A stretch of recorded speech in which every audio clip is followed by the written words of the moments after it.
Hello, everyone. Welcome to another episode of Toonami Squad Sessions podcast. I'm your host, Sam at Sam6299. I do graphics for Toonami Squad and I host the podcast. With me today, we have Phantom, Hello. we have Joshua, Hi. and we have Logan. Yo.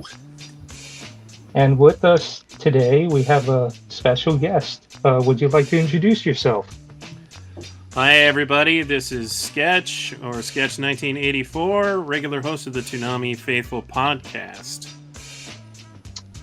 Welcome aboard, Sketch. I'm very happy to have you here today. A So, pleasure to be here. And don't worry, I've already told Paul and Darrell, they're aware I'm cheating on them.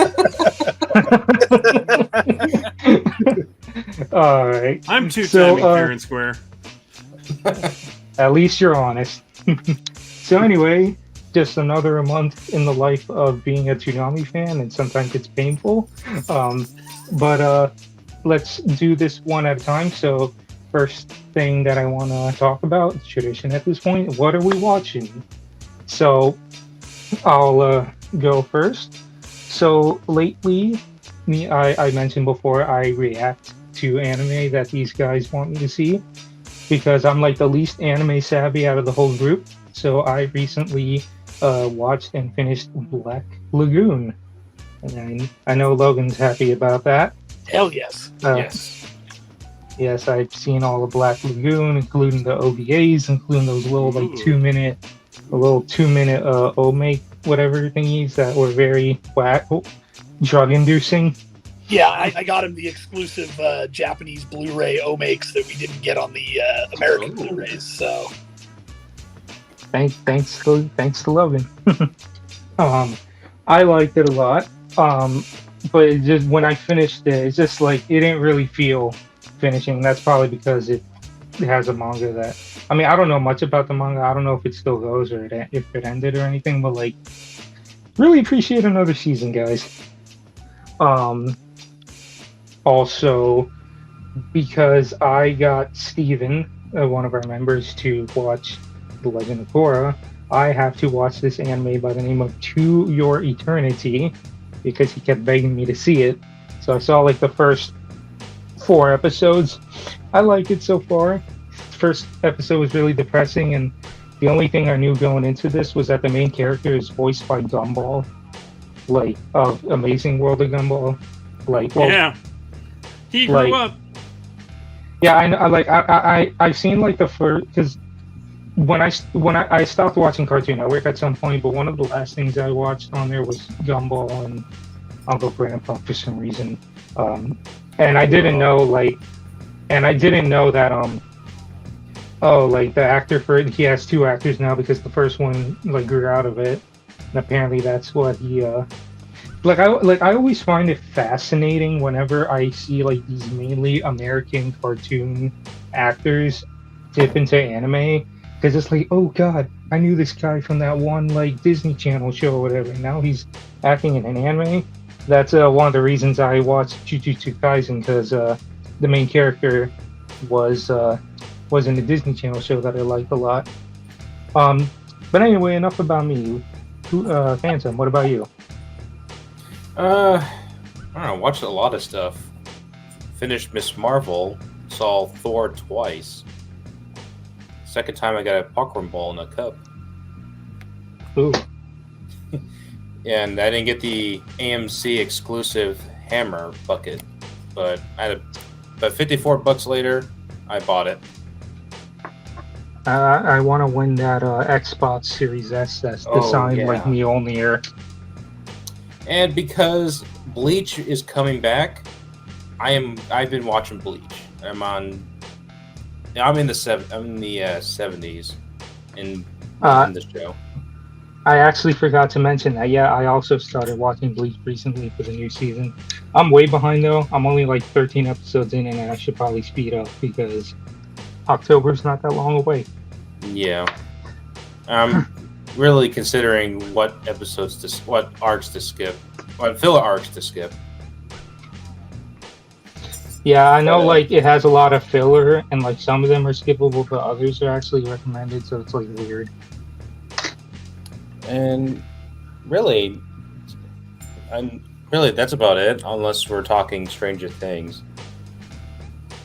But yeah, that's about it. All right. What about you, Joshua?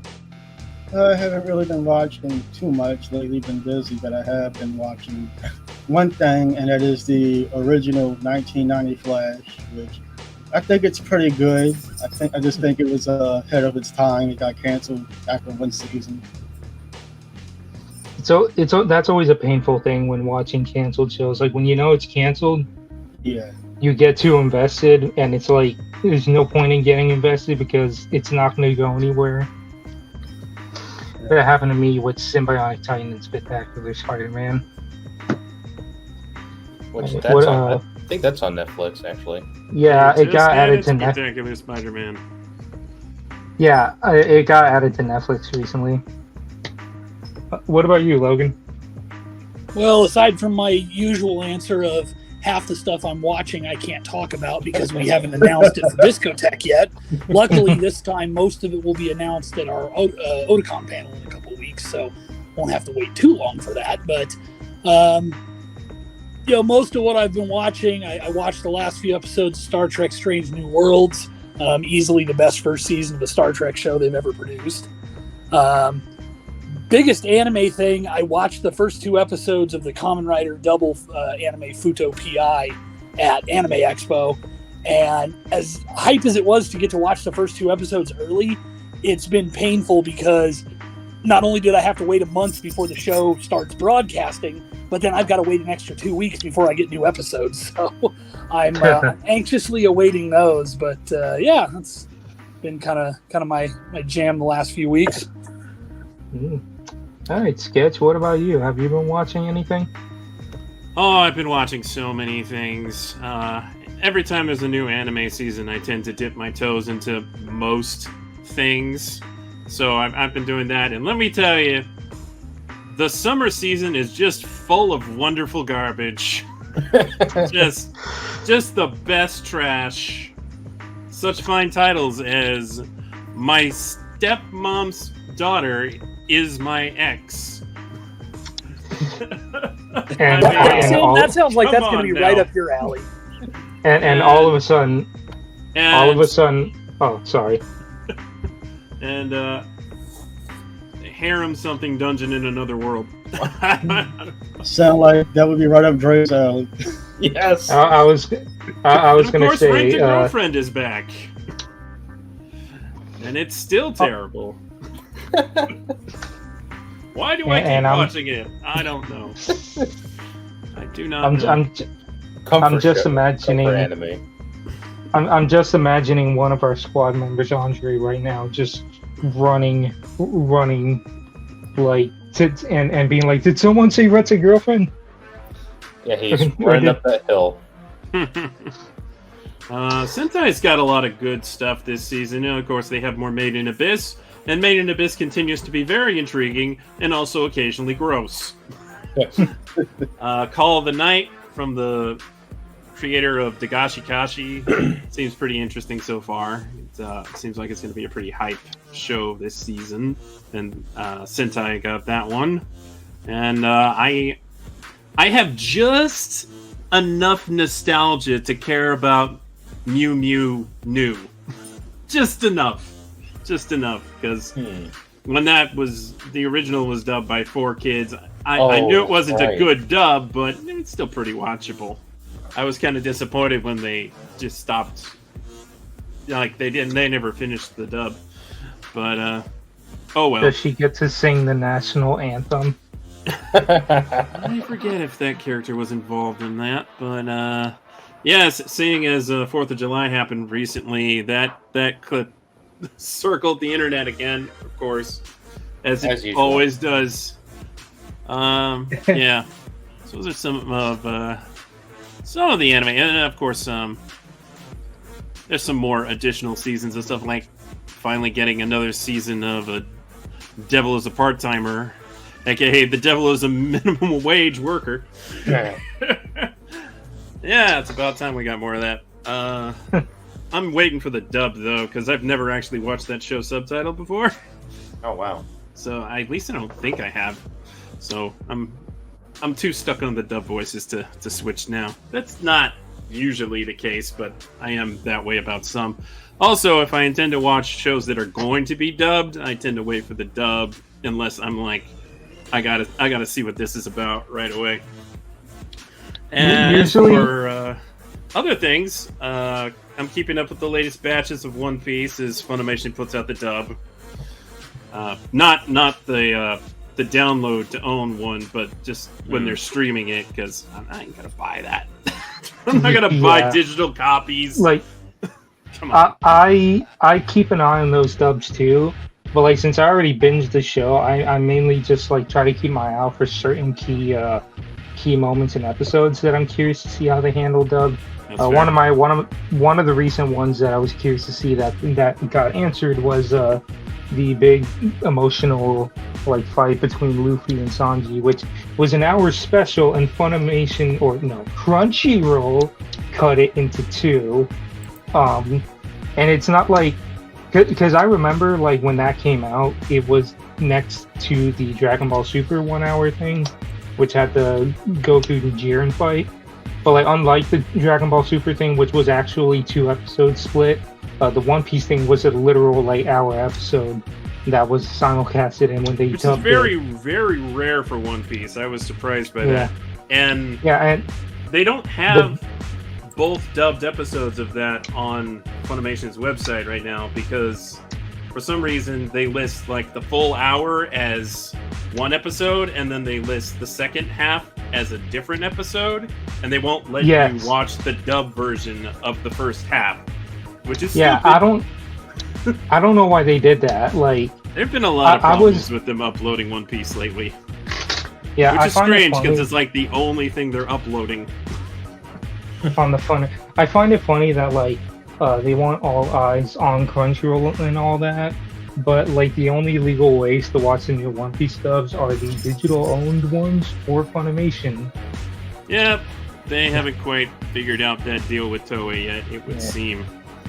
And I also saw the big new anime movie from director Masashi Ando, his first directorial debut, but he's worked on Princess Mononoke, Tokyo Godfathers, and more recently Weathering with You and Your Name.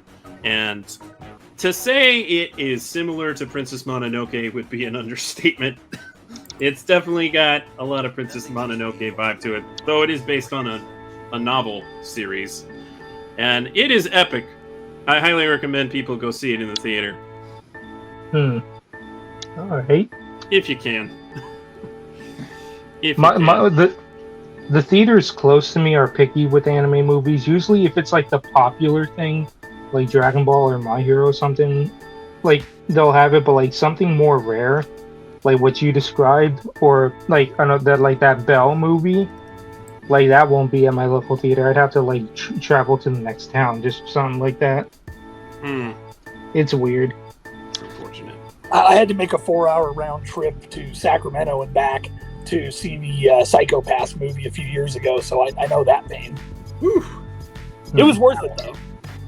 I'm glad it was worth it. All right. Well, how about we move into one of our topics? And that is a while ago. Phantom go? Oh. Yeah, I did. Phantom's here. Oh, okay. No, I didn't know if you had a turn. No, I did. I was going to say I did also saw or finished Halo. Master Chief certainly got his Master Cheeks clapped.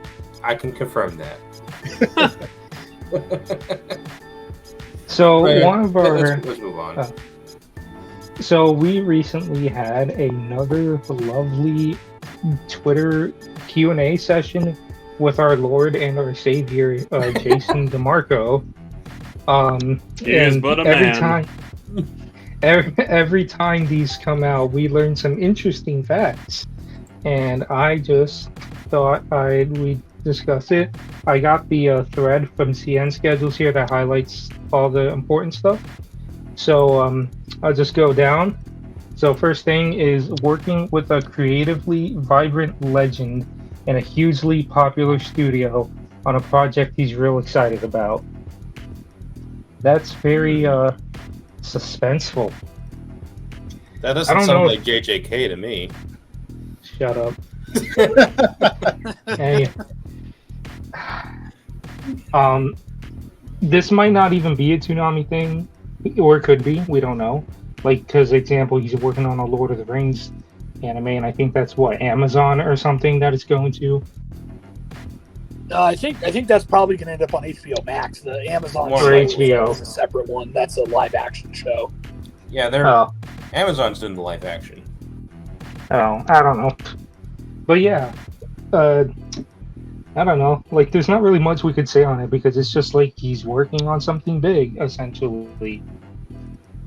And that, I mean, yeah. I'd just be curious to know who it is he's working with.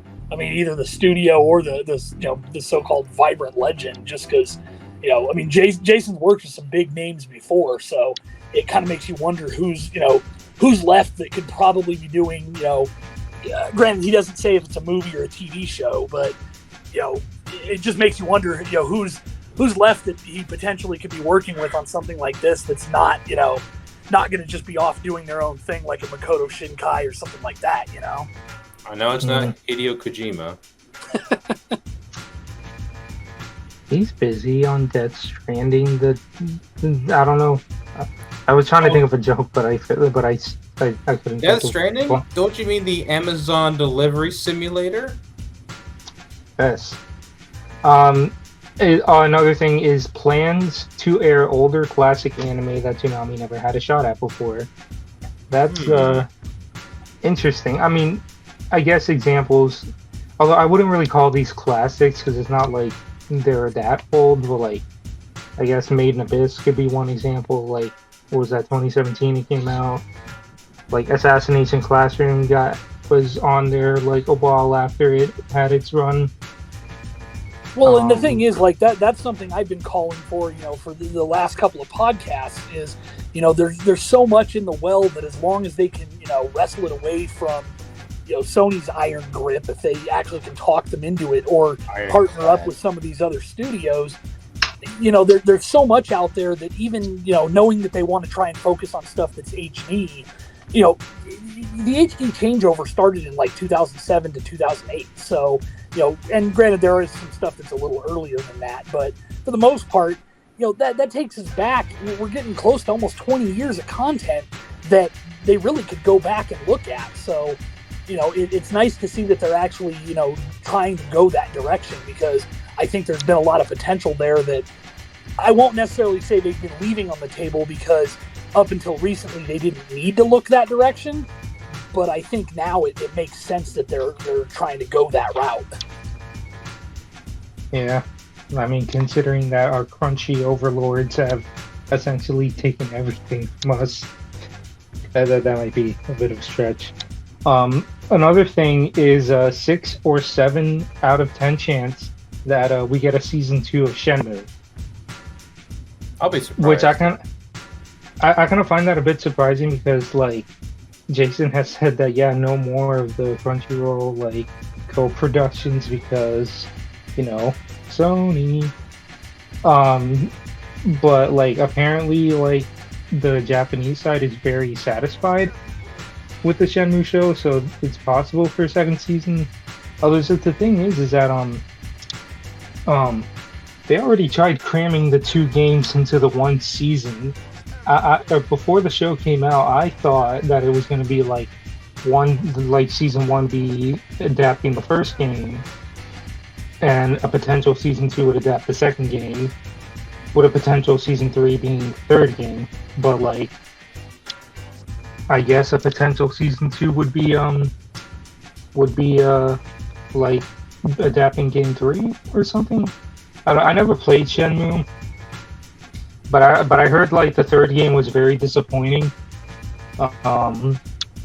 because it was like years since the last one, and not only that, but like, but like it didn't really conclude the story, so people are still left wondering what's going on. But I mean, yeah, I'm actually going through the first game on stream.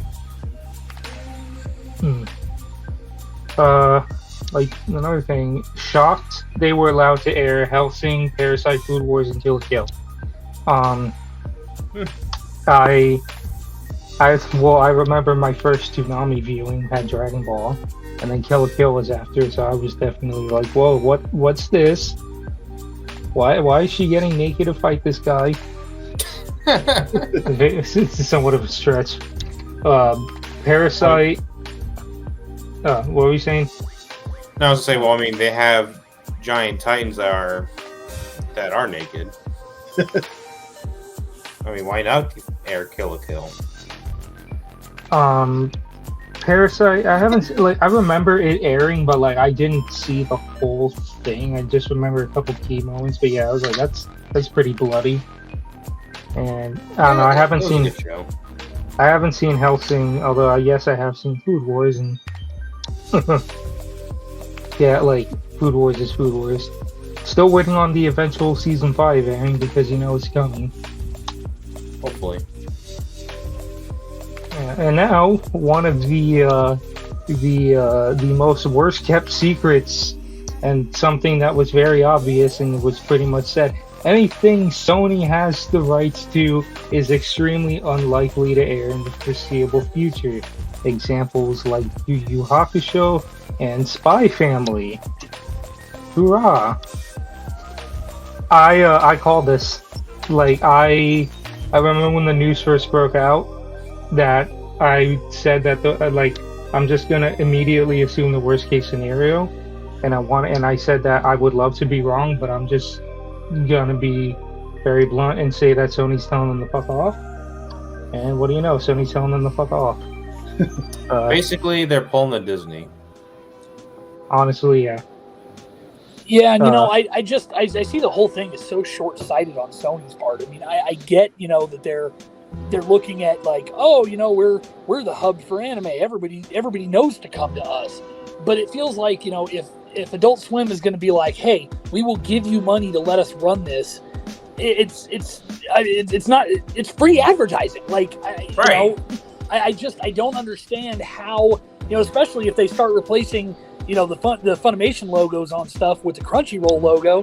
There's your logo front and center on a broadcast network. And yes, I understand that TV, the landscape has changed drastically, but I feel like it's really short-sighted of them to be leaving that, and acting like, because everybody knows that they're going to go to Crunchyroll anyway, that they don't need Toonami.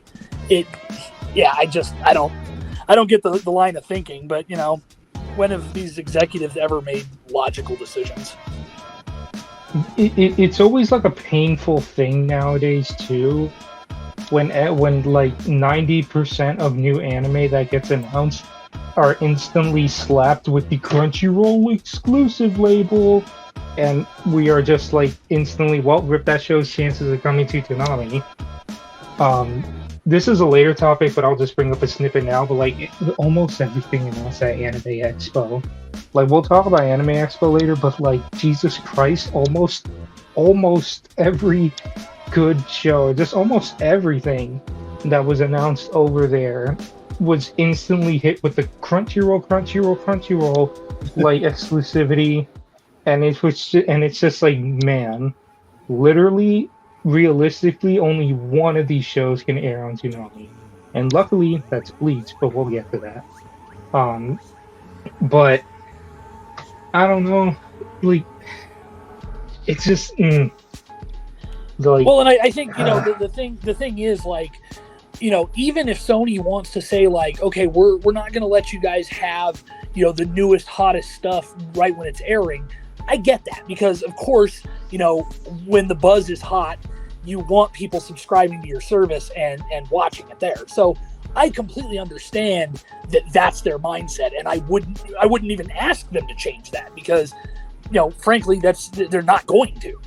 But to sit there and look at stuff that's 2 or 3 years old that still has plenty of potential for the block to be able to air. Again, looking at what we've had recently with stuff like Assassination Classroom, that wasn't brand new, but it still, at least from all accounts, seemed to have done pretty well. So I think the fact that they're locking out, the back catalog for anything that, even if they wanted to hold it for, say, a year and a half to 2 years of streaming exclusivity before Toonami could start bidding on stuff, I think they're locking themselves out of potential money that, because the other thing you got to look at is, because Toonami only airs with, obviously exceptions with like One Piece, they're only airing an episode a week. How many people are going to watch a show and, they might get 3 or 4 episodes into it and go, God, I cannot wait till next week to watch the next episode. And if Toonami's airing shows that are a couple of years old, and all of a sudden I know I can turn around and go, subscribe to Crunchyroll for whatever the hell it is, $9 a month or whatever they charge, and immediately watch the next episode. Yeah, maybe not the best thing for Toonami, because maybe I won't tune in the next week for that episode. But I feel like, again, Crunchyroll's ignoring the bigger picture here when there's a lot of potential for cooperation and synergy between the two. They don't need to look at Toonami as a threat and a foe, because frankly, Toonami doesn't have the reach to be a threat at this point. And so rather than treat it as a threat that's going to hurt their bottom line, they really just need to embrace it as, a marketing perspective. I would agree. But it's not just Toonami that they're currently screwing over. Sony shows are getting pulled from Hulu, Netflix, all the services, really. Oh, absolutely. And you kind of figure that there's a very good possibility that they're going to try and, because I don't even know if Crackle's still around. I know that was owned by Sony, but I don't know if they even shut that down. They don't own it anymore. Okay, yeah. So, but the thing is, looking at HBO Max and Paramount Plus and Disney Plus, all these studios are launching their own streaming services. And while, Crunchyroll's only one piece of the pie, you kind of got to wonder if, with all the other Sony stuff that's being pulled from these other services, are they going to try and swing for their own service? And it wouldn't surprise me, but it still cycles back to, the same thing goes with live action shows that they might put in syndication or whatever. A random Sony show airing on Lifetime or some shit is not a threat to whatever their potential streaming plans are. It's, because a lot of people honestly don't watch linear TV anymore. So I just, like I said, I feel like they're just really looking at this from the wrong perspective, and, unfortunately we're the ones paying the price for it. Like, I don't know, Jason still has like an open mind. Example, someone asked him about Chainsaw Man, and he says if it's possible they'll do it.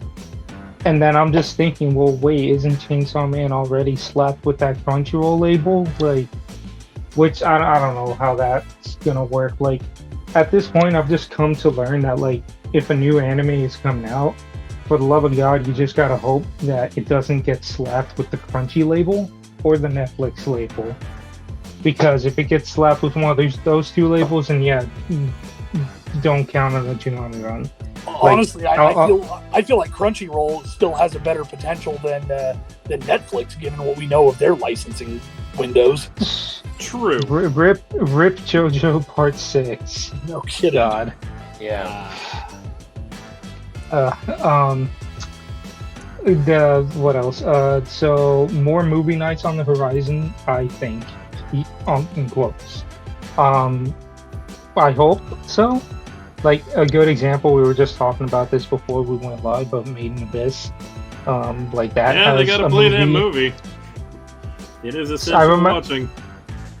I remember someone asked him about it, and he just said, I forgot what he answered, but it was like essentially like a eventually or hopefully. He said something to the effect of he's not sure if they're going to be able to play it. I mean, I know Sentai's pretty friendly to, like, the only companies that are friendly with Toonami right now are Sentai, Viz Media, and Toei Animation. Which I was talking about this a while back, and I'll bring it up again to talking about movies. But considering how Toei was like chummy with Toonami about airing One Piece, like they're the ones that approached them, and they even made the deal like like doable for Toonami. This is kind of a wild card, but I would like to be right. We got a new Dragon Ball movie coming, and I have like a very wild prediction of, hey, what if Toei wants them to air Dragon Ball Super Broly, and they get like a sneak peek of the new film, like similar to DC fandom, and with the Wonder Woman stuff, like, oh hey, to celebrate the new Dragon Ball movie, we're gonna air Super Broly, and during commercial break we'll have like a sneak peek of the new film or something. Like that's I think that's wishful thinking because they haven't been able to get any of the Dragon Ball movies. I don't know. It's wishful thinking. I kind of like was like the same. Didn't get the My Hero movies either. Like he says, hopefully on those, or it's doable, like that they're still on the table. But it's like we have yet to see anything. I was also thinking. Oh, you were saying? Oh, I was just going to say. I mean, the biggest thing that with regard to trying to run Broly at this point is they've got a finite amount of time before the new movie comes out. So, I mean, we already know what the schedule looks like through the end of the month, and so that basically leaves them 2 weeks next month to be able to run it if they were going to get it. So they're going to be kind of limited as to that if they're going to potentially do that.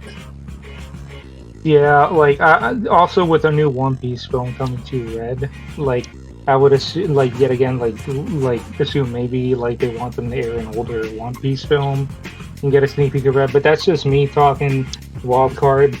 But like they have given sneak peeks of new films before. Like they did a sneak peek of Broly when that was new. I remember they did a sneak peek of Resurrection F and a sneak peek of Gold when those were coming out.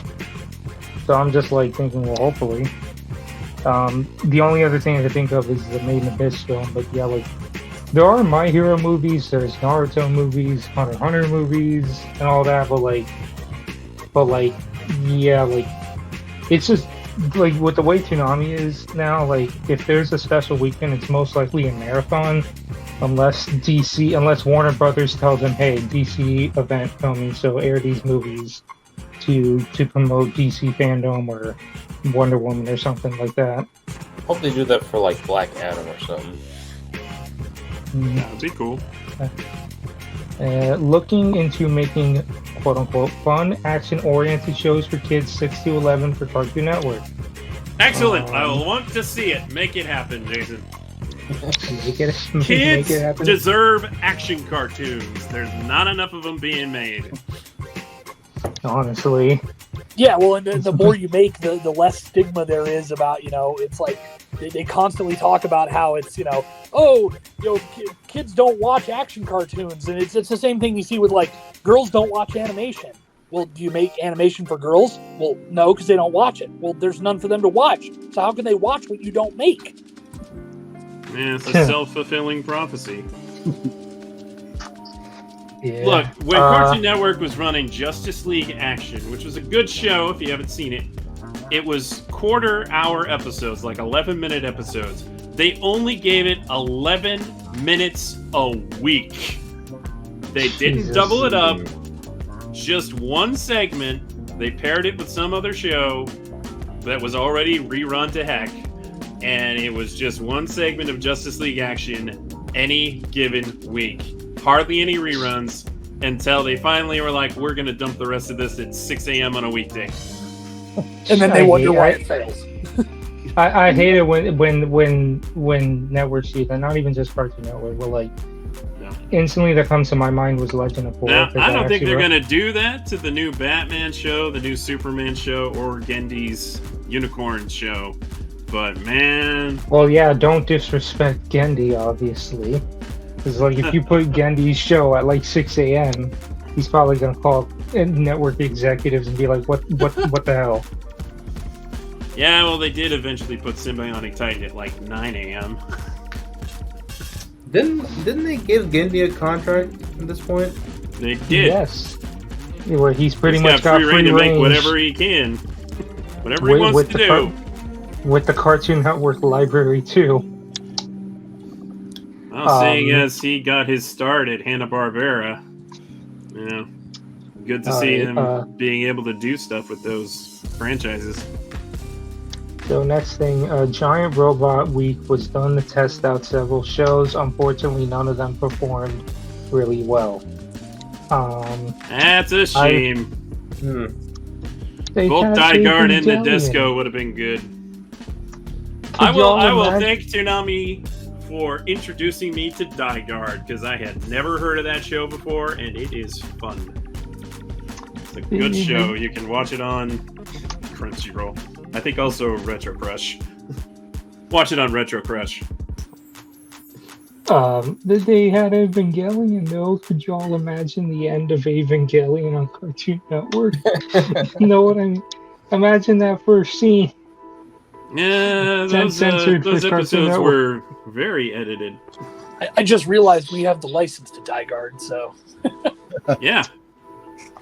So now when's that Discotheque release? Hey, that's an old show Toonami technically hasn't aired most of. This is true. But it's not in HD.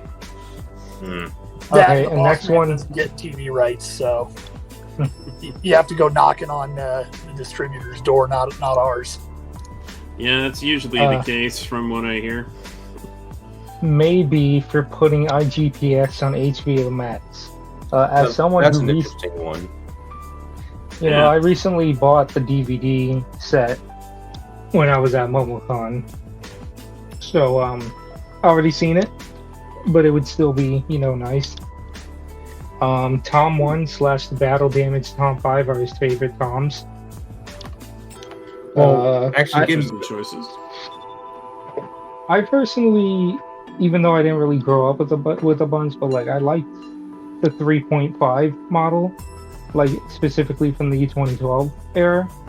I don't know, he was just shiny. Yeah, that's all I really gotta say. Yeah. Wants to work with Daylight Curfew again for Toonami merch. Had to stop post the AT&T merger. Gotta love that AT&T merger. Yeah, I want more Toonami shirts, please. Yeah, I'd like him to work with him again, just because honestly, the prices were higher, but you got good quality merchandise for it. Exactly. I've got sweatshirts that I bought from for a webcomic or something that lasted me one winter, and they were torn up and useless. And I've got Daylight Curfew hoodies from the first ones they did that are still in perfect condition. So I'd love to see them back, just because it's nice to actually see licensed partnered merchandise that doesn't suck. I just want another Tom Run the Jewel shirt. The next one, Big O reruns, could definitely happen. I seen Big O about that.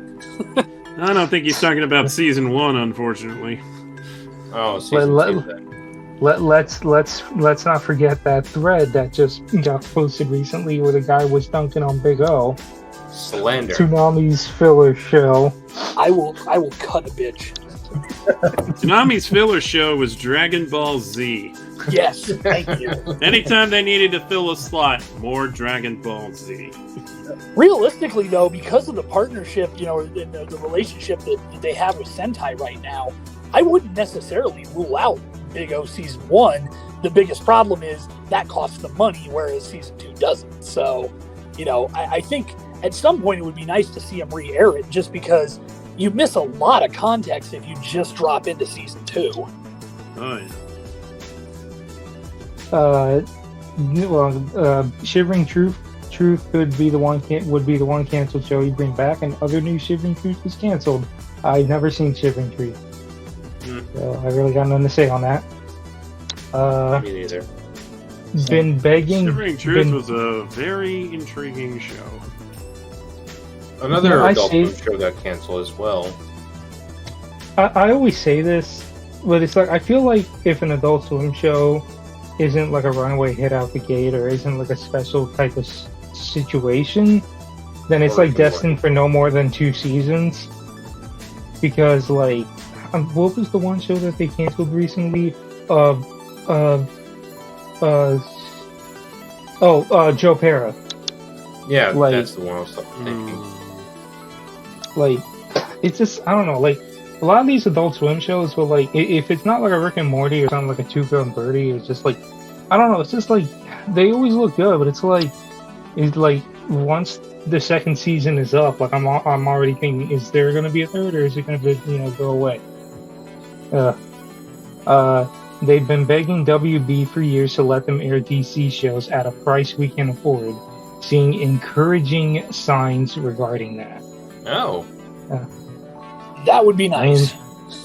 maybe Yeah, more Young Harley Ju- Quinn. Harley Quinn, Young Justice, like, they did a Harley Quinn marathon, like, honestly. They have enough of those movies to run one of those movies every week. Well, and Honestly. again, this cycles back to the whole, just like the anime. There's so much back catalog stuff that it doesn't have to be the newest thing for people to watch it and go, hey, I've never seen this before. So even with the DC shows, like you said, they've got such a huge back catalog just with the movies, to say nothing of the shows. Like, do it. I mean, there's especially because it's stuff that DC owns. Like, if Right. Toonami wants to give you money to run it, where's the harm? Like, what money are you getting if they don't air where's it? the risk? Well, yeah, it's like you're either getting nothing by them not airing it, or you're getting something from them airing it. I fail to see where the downside is. Honestly. Throwing Injustice on there. No. I heard that movie was trash. This is Escaflowne, I never heard of it, is the biggest one that got away show that he wanted to get for Toonami.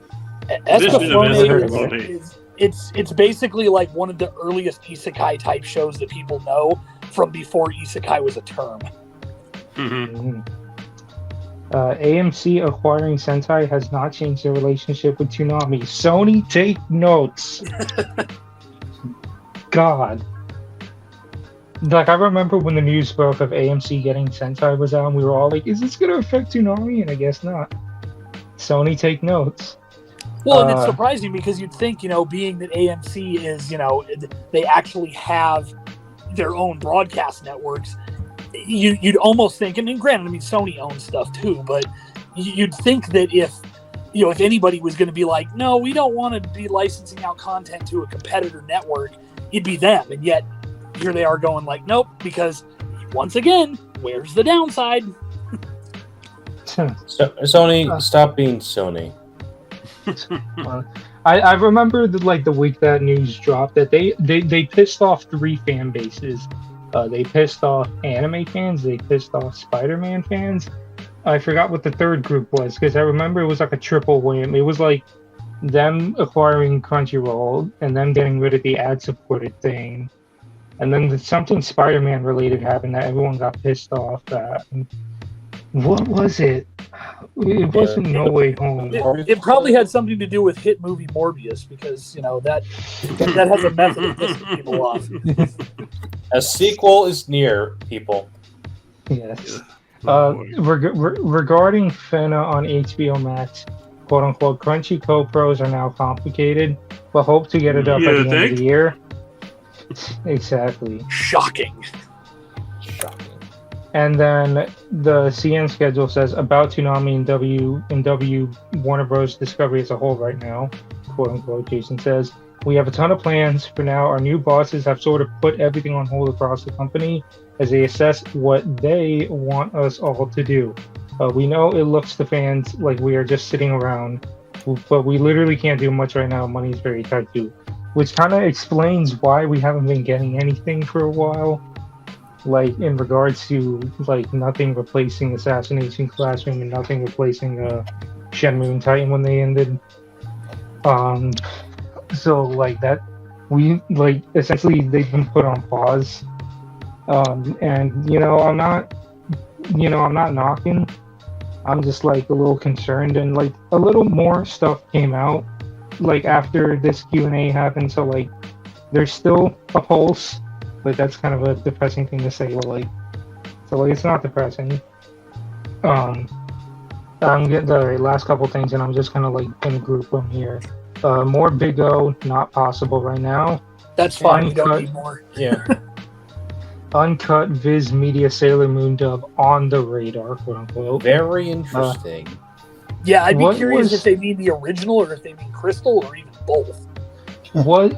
I know there was a reason they couldn't do Sailor Moon. What was the reason? Hulu? It was like what, Hulu had it or something? Well, yeah, it was on the Neon Alley / Hideout or / Hulu thing that they had. It was locked down to that for a long time. People in charge say they want Toonami to be a part of Warner Bros. Discovery's future.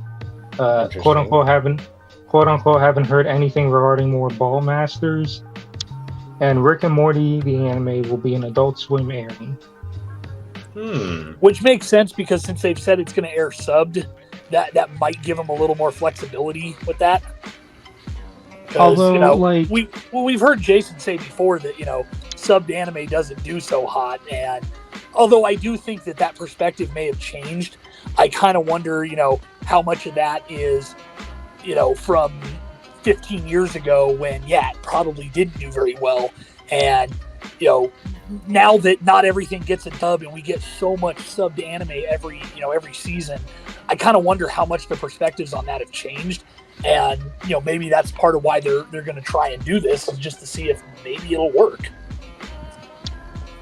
Yeah.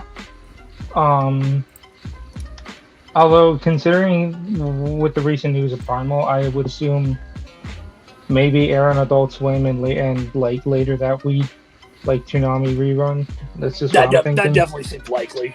That could happen, but I don't think it'll lead the block or anything. I thought that not. was aired. Whenever they have aired these Rick and Morty shorts, and for the most part, they've aired "quote unquote" not in Toonami because they didn't have bumpers or anything, but they usually throw them on at the back. So I don't think they'll necessarily put it in a high-profile slot. They might actually put it directly before Toonami. That could happen. That could work. Mm. And and honestly, having it as the trailing show wouldn't be so bad. Yeah. No. I think it'll work. So I'm pulling up the other little Q&A thingy that he had on the Ask Me Anything light site or whatever. So I'm scrolling through. There's a lot of these, so I'm trying to find any Toonami related stuff. I know there was something. How often has the Toonami editing crew? Oh, this one was really interesting to me. Someone asked, how often has the Toonami editing crew made a promo or any clip for a show only for it to go unused and sitting on a drive, for a promo for a show that is made only, and then the deal falls through. And he says it happens more often than you think, much more often than we'd like. But I found that the anime market has only grown more volatile over the years, and I'm just like, imagine all the show promos that they got sitting on a drive that they made only for them to go unused. And I'm just like, God, there's probably a lot. That had my brain rolling. I mean, they did air a Naruto Shippuden promo. Yeah, and hell Yes, they froze did. over. It only took them 400 episodes. Oh yeah. and then it's filler. Well, I mean, if you had to wait for Shippuden to not be in filler, when would you ever have time to put a promo out? True. 2037. But honestly, I remember watching Toonami last night, and I always look at the Toonami portion of the Adult Swim site to see if anything get updated. And I saw video that said Naruto Shippuden. And I'm like, what is this? I was like, hey guys, this looks funny. What is this? And then I took a look at it, and it's a Shippuden promo. And I'm like, what the hell? Hell froze over. We have a Shippuden promo because I know for the longest time that was the biggest joke with Toonami was that they got Shippuden, but they never acknowledge it outside of a line of promo or something. And in the promo, they say, if you know, you know. And I know there was a Toonami pre-flight episode, and in one of them, Jason said, "Oh, we'll do a promo one day." And I kept thinking to myself, if they were to do a promo, I could see them do it for when they reach like the finale or like the climax like ending. Like I could see that, and it's like no, there's a promo out. I'm just like I'm shocked. Uh, hold on, I'm looking through this right now. Better late than never. That's where you play the promo in the podcast. Jason had a whole wheat English muffin and some espresso for breakfast. That was one of the questions. I just thought it'd be funny to read out loud. Do you have an idea? Someone asked, do you have an idea why the anime community has become more hostile over the years? Quote unquote, this is a good question. I think it's the nature of the anime fandom. Anime usually finds people at a formative age. They can have a real sense of ownership over it. Combine that with the internet and the way people throw insults around, the recipe for drama. Yeah, that's anime fans for you. I know there was some interesting stuff here. I'm just having a look through it. I remember a question about Gundam in which he says that he tried to get Bandai to give them Gundam X and Turn A Gundam, but they wouldn't let him have it. Given that X is my favorite Gundam show, I absolutely hate that because I wish it had a dub so much. We could have had a dub! It would have been so good. And the thing is, by the time they would have gotten around to Turn A, I think people would have understood Gundam well enough to appreciate the nuances of it, because Turn A is definitely a very different Gundam show, but I feel like it would have done well. Maybe not as like on Toonami. It might have been kind of more of a one of the Adult Swim kind of things, like when Adult Swim formed early on. Might have done better there, but either way, it just sucks that Bandai wasn't willing to go for it, because X would have done so well with the Gundam Wing crowd, because literally everything looks just like Gundam Wing. Yeah. One of the other questions was, could Keep Your Hands Off Isaac and Laid Back Camp, which aired on Toonami Latin America, be on Toonami US? And he says, we already tried to get both of them for stateside, and so far have been rebuffed, but hope springs eternal. Thanks, Sony. Yeah, apparently international Crunchyroll aren't as massive bastards as US Crunchyroll is being. Yeah, they get Toonami Latin America gets everything. And it's why does the Latin American Toonami get all the good shit and we're left eating the scraps? Bastards. Here's an interesting one. Someone says, my jaw hit the floor with how Warner Discovery says they're committed to anime, yet won't give you the budget to get shows, and sold your friends at Crunchyroll to Sony, forming a monopoly that's now hell-bent on running you out of business, man. Oh, wait. Oh, this is insults. I was like, I thought this was interesting, and then as I'm reading, no, this is someone insulting you. Man, you're completely feckless at your job. Very simple and easy to be. Think you fix every problem with one person. I'm fine with the word. Oh, and this is Jason ratioing this person. It's more than anyone else in American television ever has, and more than most of the world too. Okay, I thought this was an interest. I think the response to this was, that guy just got murdered. Yeah. There's I'd a particular like to murder. There's a particular profile that I won't give them the satisfaction of naming who they are, but some of us in the squad can probably take 3 guesses, and the first 2 don't count as to who that was that sent that question in. Yeah. All right. Here's what Sketch was talking about with the Gundam thing. Someone said, do you believe there was a way for Gundam franchise to continue its momentum after Wing finished airing? It's commonly agreed upon that Bandai trying to push the early 80s stuff after Wing was a mistake, and with Seed still a couple years away, seemed like an impossible situation. Jason says, kind of an impossibility situation, I agree, but if they had listened to us and let us run Gundam X, Turn A, and maybe 1 or 2 of the OVAs, we might have made it to Seed without having that dead air when Gundam got ripped off the air. It's debatable, but that's my opinion, he says. Yeah, 0079 was a bad call because, it was already basically 20 years old at that point. Nobody wanted to look at that janky-ass animation. And much as I love the original Gundam, it was not a good fit for Toonami.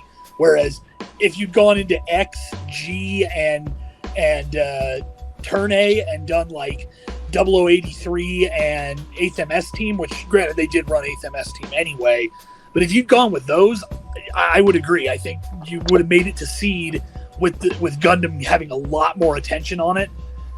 So yeah, that kind of sucks. Yeah. And then this is what I was talking about earlier. Someone asked if he's excited for new Chainsaw Man, and do you think eventually will come to Toonami? He says, I'm cautiously optimistic, and if it's gettable, we will certainly try to get it if it's good. Let me follow that up. He says, if it's good. This is one thing that I feel Toonami misses the mark on a lot. They aren't willing to try something before they know it's good. And because of that, they wait until it's already popular, people have already seen it, and nobody cares that Toonami got it. That's not how they used to do things. Back in the day when they were getting shows from Bandai, they would pick up things that they thought, maybe people will like this. They're not and that's taking the risks when they should. Well, and that's half the reason we even have the second season of Big O, is because it didn't do all that well in Japan. Hell, neither did Bebop. And then they brought it over here, and it actually did amazingly well, enough for them to justify spending the money on making more Big O. I completely agree. Yeah, they really need to stop chasing the popularity trends and, stop looking at if it's good and start going, does this look cool? Because just because something doesn't grab somebody's attention immediately, whether it's the Japanese market or even the streaming market here, doesn't mean it doesn't have a home. You just might need to get eyes on it. Exactly. Yeah. Though sometimes it's better to wait. I mean, we might have saved ourselves Dimension W. Among other things. But, to Dimension W's credit, that show did fine on Toonami. It's not great, but it did fine on Toonami. I remember watching it when it was airing, and I wasn't really too anime savvy at the time, and it was I remember liking it, and then I was 12 after the 12th episode, it's it's over already. It's I liked it though. I didn't understand a lot of the business at the time though. So another interesting one is someone says, not a Black Lotus hater, but just curious, did you guys ever consider making Black Lotus in the style of the Blackout short? And he says, yes, unfortunately, the team that made Blackout were all legends, some that were close to retirement, and none of them were affordable for a full series, especially one with lighting challenges like Black Lotus. That was the main deciding factor. Being able to light it right. It's, I don't know, I'm not against the whole 3D anime thing. It's just that, it's just really hard to, make it, I don't know the right word, look good. Example, the upcoming Dragon Ball movie and Trigun, they look good and they're, CG. Anyway, what else? I'm looking through this. What led to Shenmue being dubbed by Sentai when other Toonami originals were handled by other studios? He says, when we commission a series, it's up to the production to decide where they would like to produce the dub. As the Shenmue production was run through Telecom, they have different relationships and decided to use a different studio to dub the series. I kind of noticed when it comes to a show getting dubbed by Sentai, you hear the same people in almost every Sentai show. I hear Soma, I hear Erina, I can't think of their names off the top of my head, but you know what I mean? Part of the reason for that is because Sentai's based out of Houston, whereas, Crunchyroll now is, they have obviously their main studios are in Dallas, and then of course, they work out of LA with plenty of stuff now too. The biggest thing is Houston is a much smaller market when it comes to voiceover, and a lot of those people will travel to Dallas, but the people from Dallas won't go down to Houston because it's not worth the money. Honestly, if you look at modern dubs done in Los Angeles, a lot of them reuse the same talent. If you look at Netflix dubs in recent years, a lot of them use the same people. Yeah, the thing is, the talent pools are honestly, as varied as they are, they're not that big. The voice acting world, especially for anime, really is not that big up until remote recording became a thing, we've seen, a lot of studios. I mean, we at Discotech work with Sound Cadence quite a bit, and they contract out, with Crunchyroll has them do dubs because Funimation at the time had gotten too big to handle. Like, they were getting too many shows to handle all just in house, so they started subcontracting dubs out. And Sound Cadence has been really big about doing remote recording. So like when we did our Memories dub, we got somebody that lives in Ireland. We've gotten people from all over the world to dub these roles because they're doing remote recording, and so that's helped with the talent pool compared to what you hear. Sentai just doesn't seem to dip their toes into the remote recording stuff as much as anybody else does. Yeah, I mean, like, example, a new Dragon Ball movie has Mario in it. Like, I still can't believe it. Alright, so the last one here that I thought was interesting, someone asked, do you regret never airing Panty and Stocking when you had the chance, now knowing the cult following it has? Or do you think it was either too vulgar or too difficult to acquire during the early days of the block? This was 3 hours ago. He says, we tried to get the network to air the show, but we would have had to edit it heavily, and we didn't want to do that. By the time standards has loosened up enough that we wouldn't have to gut the show, we felt like the moment had passed. Well. I think this goes back to what y'all were saying. He also tried to make a second season happen. How ironic. Funny what happened there. Yep. I'm just glad it's finally happening. Yeah, I still got to see the first season. I never watched it. Well, that's an experience. And the thing is, like, the S&P stuff, that's not the first show that we've heard about that happening with. He mentioned once before, and we've talked about this in the past, they wanted to run Lupin the Third, the woman called Fujiko Mine, and at the time, S&P wouldn't allow it because they wouldn't let him blur the stuff that needed to be blurred. They would have cut it, and the show, some of the episodes would have been cut down to like 14 minutes long if they had to cut that much. There's a lot of nudity in that show. There is. I didn't watch it until I worked on it, but it was, that was, once I saw it, I was like, okay, I can understand why they weren't going to be able to air this. But, again, it's like now that S&P is kind of loosened on that stuff, they could probably have gotten it, but of course, now it's a matter of, does TMS have any interest in doing it? So I think this wraps up the whole topic of Jason Twitter Q&A. We spent like a good hour on this, Jesus Christ. But this was very interesting to learn. And now we move on to our next topic. Wait, before we do that, I just want to say this much. I find a lot of what he said about the bosses wanting Toonami to be a part of their plan going forward to be encouraging. And it doesn't look great right now. We finally got another show announced after so long. Yeah. But that's still encouraging to hear because, frankly, a lot of Warner Brothers Discovery stuff is just going up in smoke right now. So the fact that Toonami is still being considered as an important part of their whole thing, good to see that.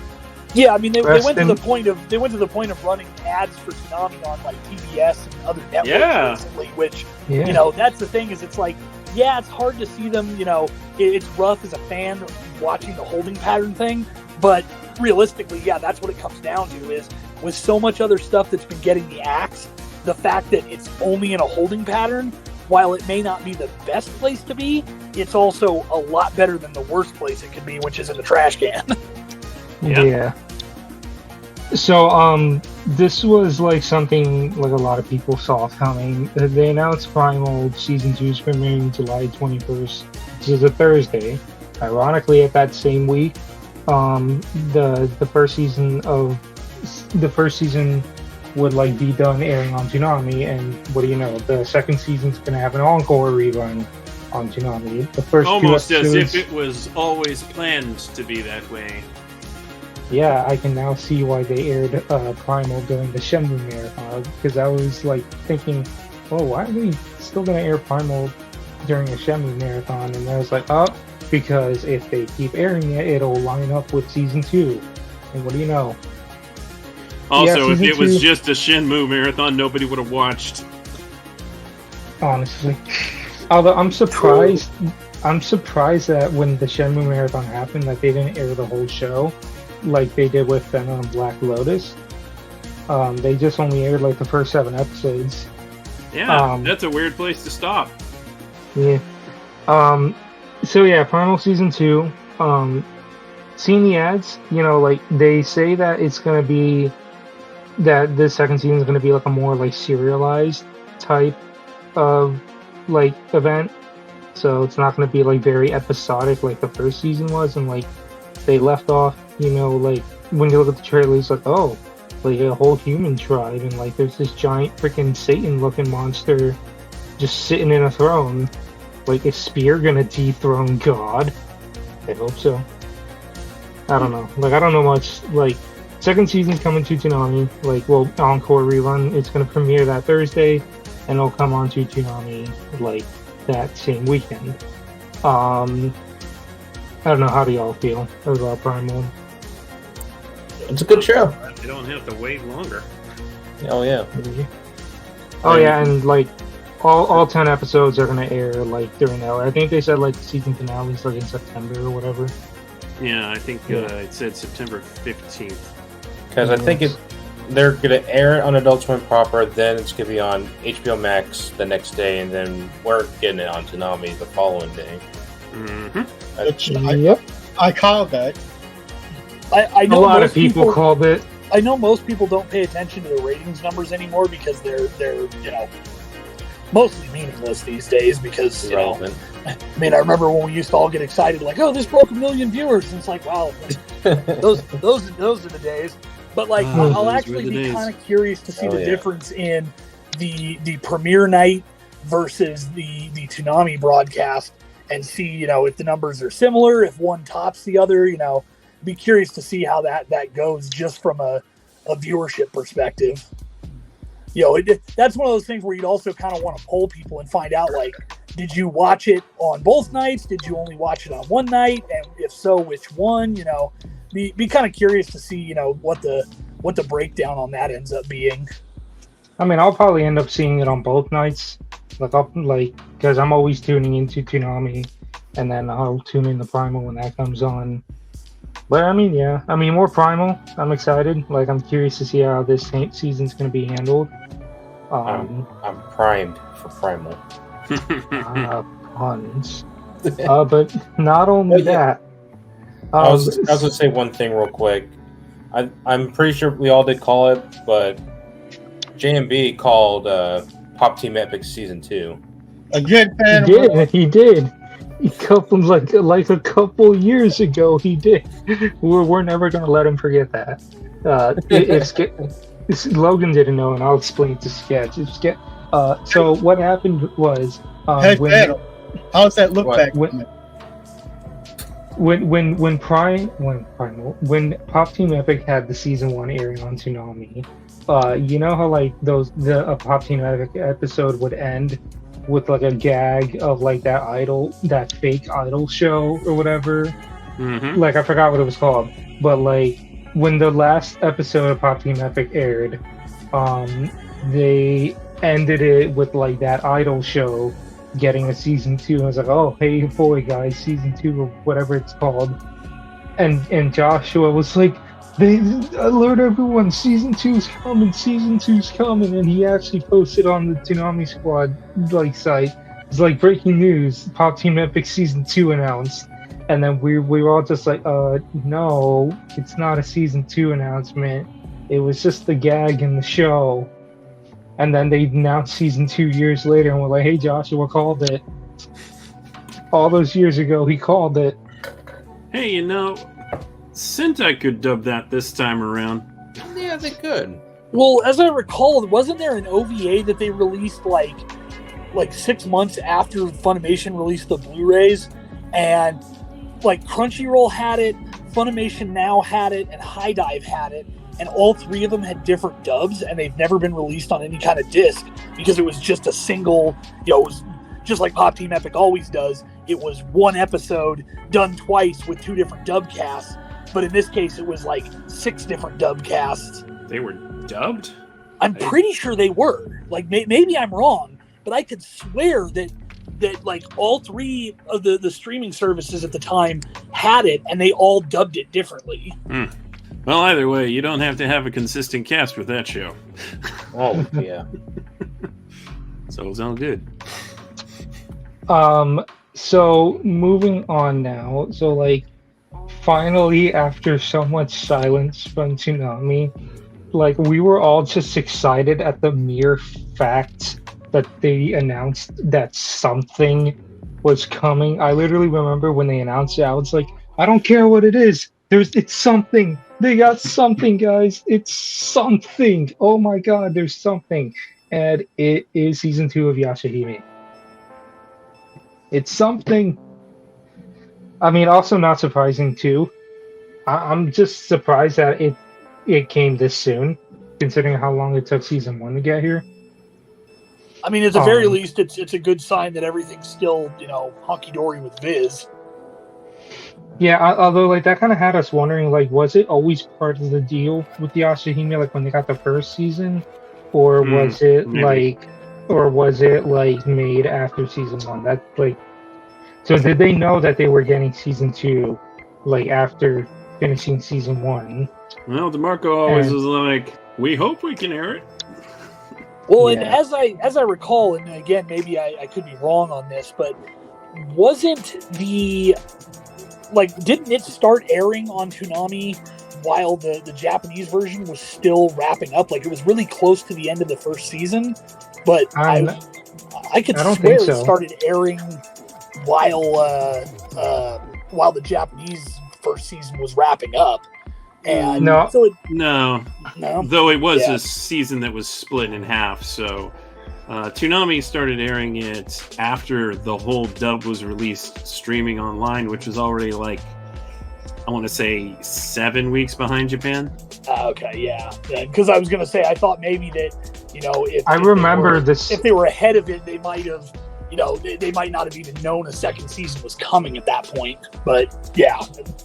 I mean, like, I remember them announcing season 2, like while the Toonami broadcast was still going on. Like, not announcing season 2, but like announcing like trailers and like a date, and like season 2 was airing as the Toonami broadcast of season 1 was happening.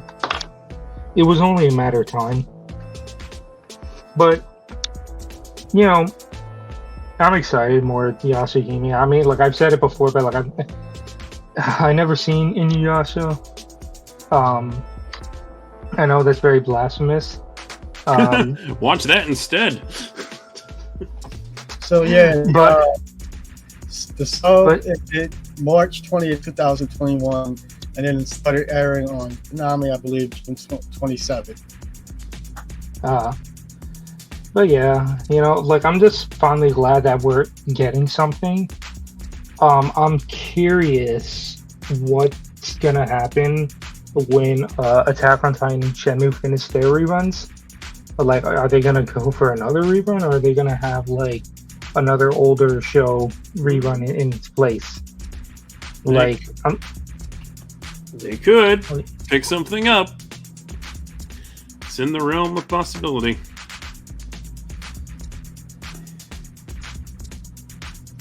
But I mean, Jason, they have shows too that they can air without needing to spend money. Logan mentioned Big O season 2, but like Jason stated before that they can rerun Space Dandy and IGPX. Like, they also have the Fooly Cooly new seasons, which, considering that we have 2 new seasons of Fooly Cooly coming up, I expect the older ones to be reran at some point. I don't know, rerun I'm probably gonna curse us by saying watch them rerun Black Lotus. Let's rerun Finna first. That one didn't get a full rerun. I heard Black Lotus. Sam too. Look, Black Hey, Lotus is the one that's on HBO Max. You don't need to rerun it. Let's watch the I- first episode for the 8th time, guys. Yeah. I'm still experiencing PTSD from those marathons. Oh, Silver's pissed off.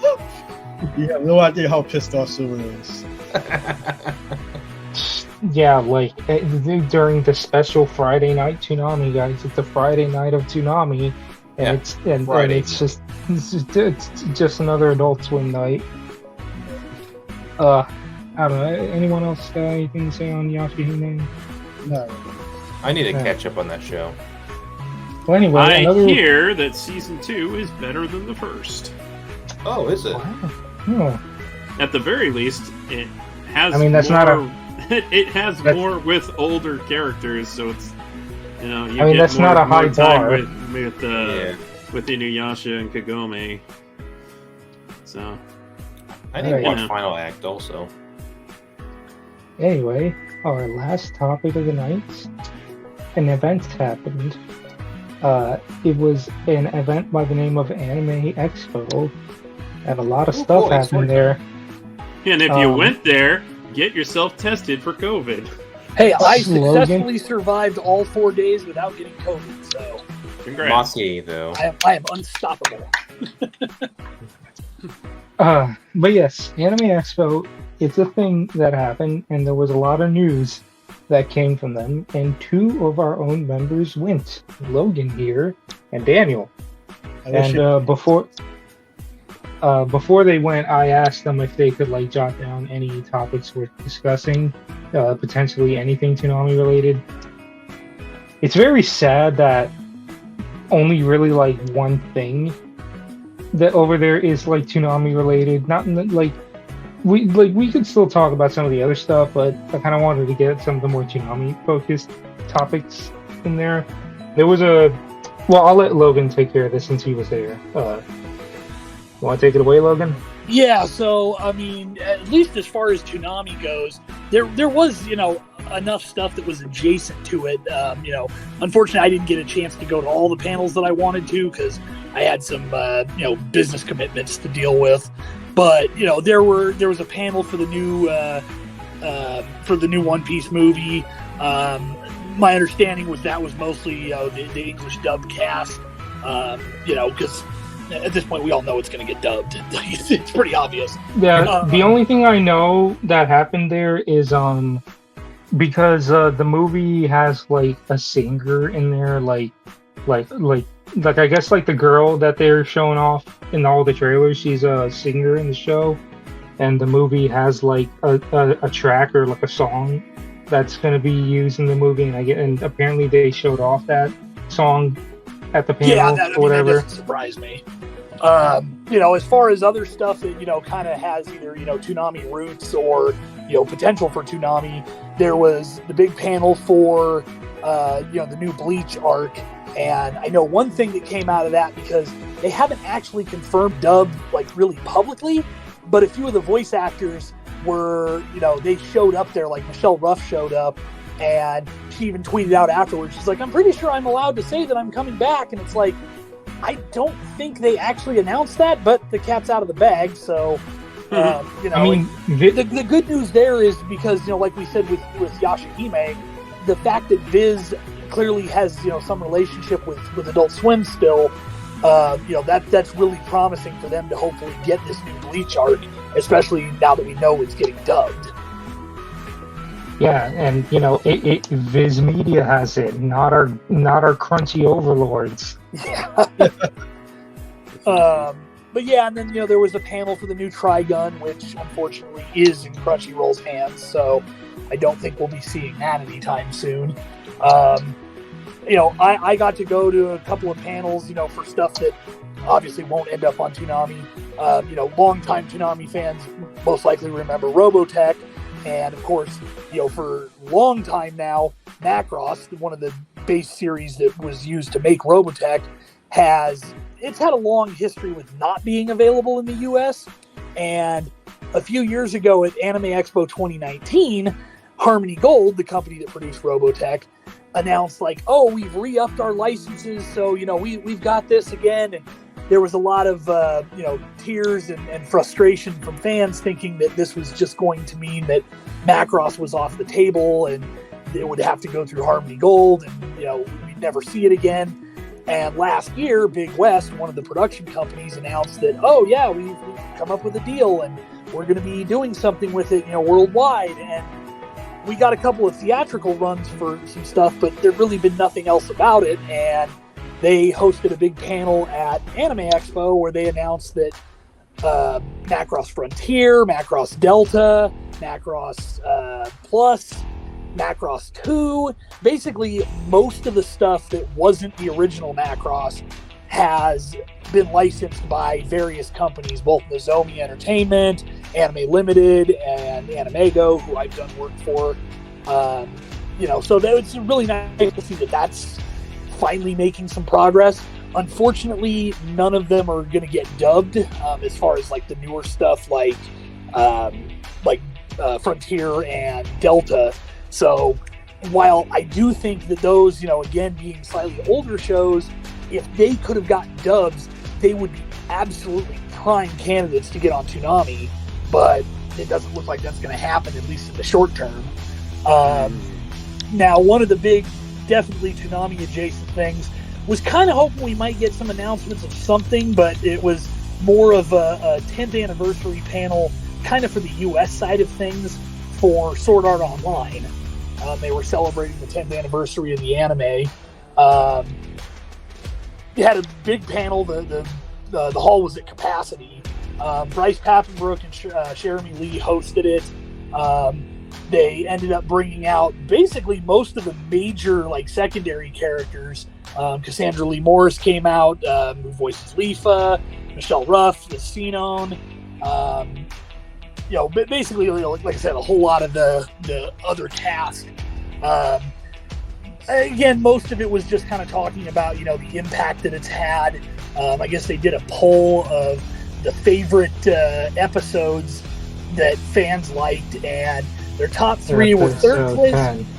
Yeah, third place was the death of Yuki, which I was like, that's interesting choice for third place as popular episodes, but okay. Their second place choice was Kirito and Asuna meeting Yui for the first time. And then the winning one, which honestly was the right choice, was the first time Kirito utilized his dual wielding ability. But yeah, I mean, they basically just kind of talked up their impact on it, or how it had impacted the voice actors and everything. Their biggest thing was they talked about the coming up plans for the second part of the Asuna movie series that's kind of redoing the Aincrad arc. Progressive. Yeah, they sort of hinted that there's a dubbed plan for it, but they didn't really say anything specific. But I mean, let's be honest, it's Sword Art Online. They're going to dub it because it prints money. That's pretty much almost a given as far as I'm concerned. Before you continue, it's like with Sword Art Online, I know a lot of people have seen it back in the day. I didn't before. So earlier last year, I did a watch/reaction to it. Before that, I've only seen Alicization because I watched Toonami, and Toonami aired Alicization, so I saw that. But I haven't seen anything before it, so I was like, well, I'm gonna watch and react to the first two seasons, and that was a trip. I one of the highlights, I have to say, Logan and Steven still to this day remember it clearly. When I was watching, Logan told me, "Hey Sam, when you get to episode 10, we need you to do some reading, as it's important to the plot." And I was like, okay. So then I got to episode 10, and I literally remember the ending of that episode, and I was like, hold up, what's going on here? What is happening? Why is she in her underwear? And then they sent me the required reading, the legendary 16.5, I decided to torture myself by drinking during that, and I got drunk, and I read it. Come on, isn't it interesting finding sounds- out that nobody has pubic hair in Einkrad because it would change the weight? Yeah, for anybody who might be listening to this that doesn't know what 16.5 is, it's from when the light novels, hence why it's 16.5 and not 10.5 or whatever. There was effectively official, written by the actual author of the light novels, Reki Kawahara, the creator of Sword Art Online. He wrote a sort of extra chapter that is a bit more X-rated. Giggity. And, it's one of those things where it's technically official, but nobody that actually has anything to do with the publication of Sword Art Online will ever admit to that. But it kind of details the night that Kirito and Asuna spent together, and it has, granted, some of the choices are the translation was done by a fan for obvious reasons, because no one in America is ever going to translate that officially. It has some very colorful descriptions of what went on between those two young lovers. Let's put it that way. And, 2 years worth. Yes, 2 years worth indeed. And we have a running gag about how we pictured Morgan Freeman narrating this entire event. I actually found an AI tool that generates voice clips of various celebrities. So we have a few little clips that I've generated of Morgan Freeman reading off stuff like the 2 years line, and it's a thing. So unfortunately, I was disappointed that Morgan Freeman didn't make a surprise appearance at the panel, but you can't have everything. Well, those of you may not know is that pubic hair would cause a weight difference in the models. And therefore, the only hair on anybody within Einkrad is on one's head. I remember throwing up the next day, and I was like, why did I do this? I have no one but myself to blame. No, you have us to blame for that. You can absolutely blame us for that. But yeah, anyways, sorry to go off the rails here. It's well worth it. So the other panel that we went to that day, both Daniel and I were at the SAO panel, and there was a production IG panel hosted by Toonami favorite Maki. She actually gave us an interview just before the panel that I believe Daniel's still working on transcribing. So hopefully we'll have that up pretty soon here. But they it was mostly kind of an update on what was going on, especially with Toonami related stuff for Fooly Cooly 4 and 5, Housing Complex C and Uzumaki. Unfortunately, we kind of touched on at the beginning of the podcast. Just a couple days before the panel, we did find out the unfortunate news that Uzumaki had been delayed again. But they're delaying it because they're really trying to get the spirit and the feel of Junji Ito's manga art to feel right in the animation. And having worked on the live action adaptation of Uzumaki and knowing some of the other anime adaptations that they've tried, a lot of the fans don't feel that they really got the tone and the feel right. So when they said that their biggest reason for delaying it was because they really, really wanted to get that feel to match the manga, I, for one, felt like that was perfectly fine, because as much as it sucks that, it was the first, Crunchyroll co-pro that they announced, and it's looking to be the last 3 years one. Later, and, we still don't have it, and it's going to be the last one. But, it's kind of like that old, meme quote from, Miyamoto: a rushed game is bad, but, or however the hell that thing's phrased, I don't even remember. But people like to bring up that Miyamoto. Crunchyroll's not No, it's involved. not. Even though it was announced No. at Crunchyroll Expo of all places, DeMarco has Yeah, confirmed I that thought it it is was. not a Crunchyroll. Oh, well, even better. Because at least Well, that means it's- that it well, won't be it- stuck in hell for them. Mhm. Well, I just remember it was one of the first. It was the first originals announced. Like looking to be one One of of, the later yes. originals. Yeah. Delayed so many times. God. But yeah, so I'd like- don't set a release date at this point. Just yeah, when exactly. it's done, it's done.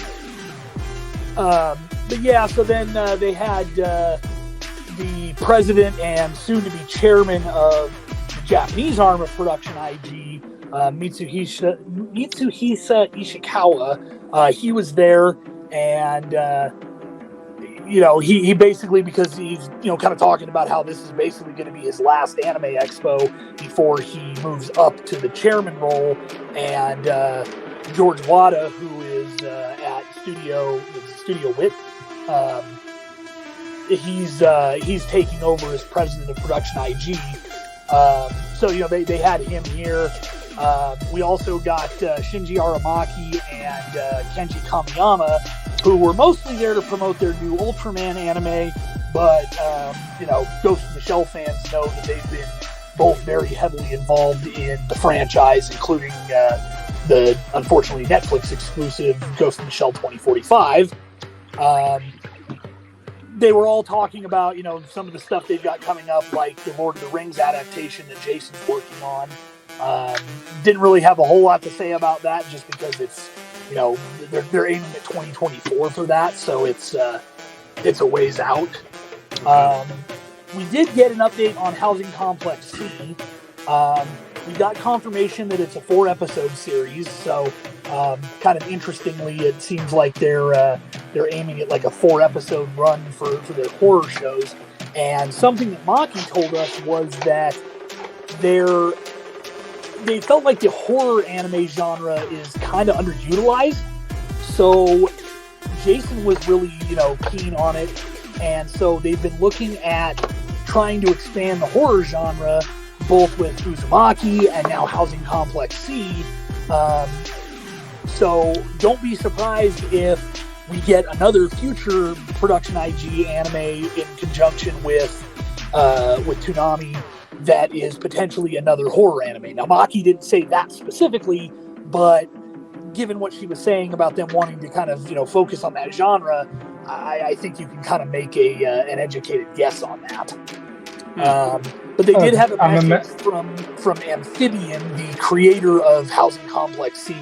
I guess the guy's he's mostly like a game dev. He does like visual novel type games, and this is his first time, writing an anime treatment. But I guess the studio had some people that were fans of his games, and so they reached out to him to come up with this treatment for the show. Like I'm gonna imagine the Housing Complex show is gonna be the big October spooky month show.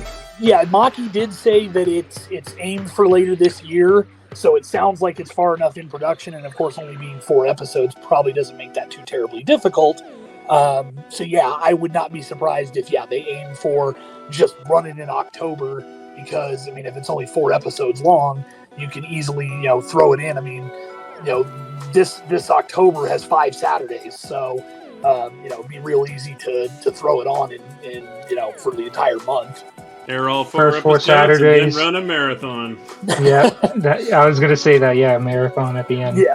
Yeah. So then we got messages from the director of Fooly Cooly Grunge.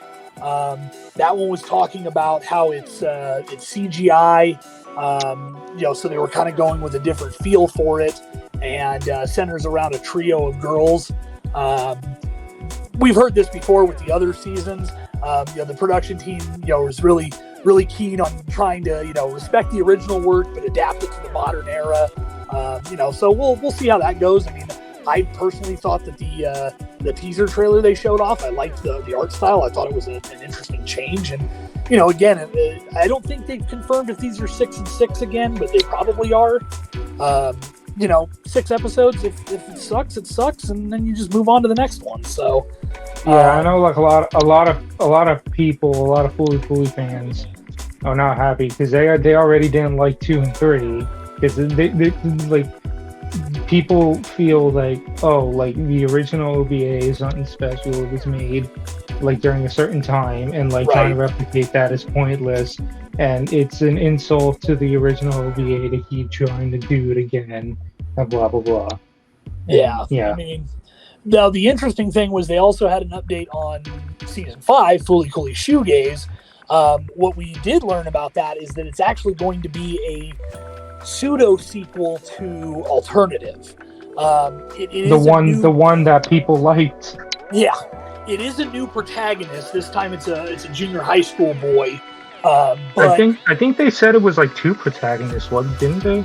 I think so. Yeah. I honestly I don't remember super clearly on that, but the short version is it's set in effectively what Maki kind of said that made me I wasn't entirely clear on is it seems like they're trying to say that each of the Fooly Cooly universes or each of the seasons are kind of their own universe, with the exception of Alternative and Shoegaze are the same universe, because the way she phrased it was that we're going to see it's set like 10 years later, so while we'll potentially see a little bit of Kana from Alternative, he's not going to be the focus or anything like that. So I'm a little curious. I mean, I guess based on kind of what we saw at the end of the 3rd season, it being a multiverse kind of thing does kind of hold water.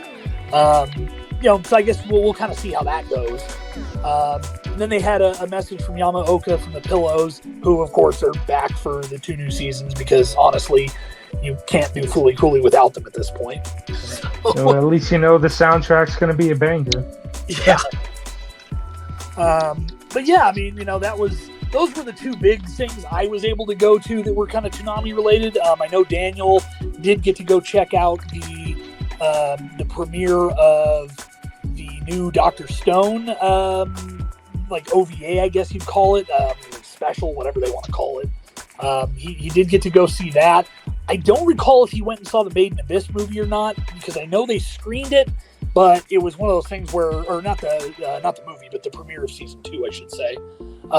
It was one of those things where it's like, oh, we're premiering it like 2 weeks later, so who cares? Like, it wasn't super critical. They also did screen the My Hero Academia OVAs, which I guess are brand new. Don't recall if they had them dubbed or anything like that. That was on day 1. I know they're getting added to Crunchyroll.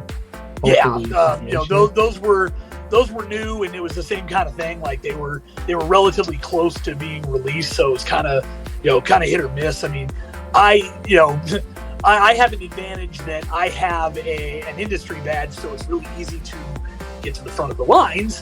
It's really easy to move, I would imagine. Yeah, some of those panels were incredibly packed.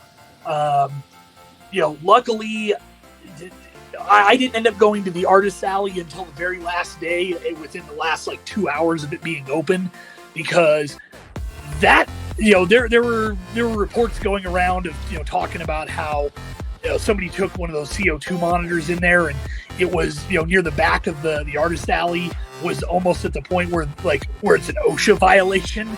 So there was a lot that Anime Expo could really stand to improve.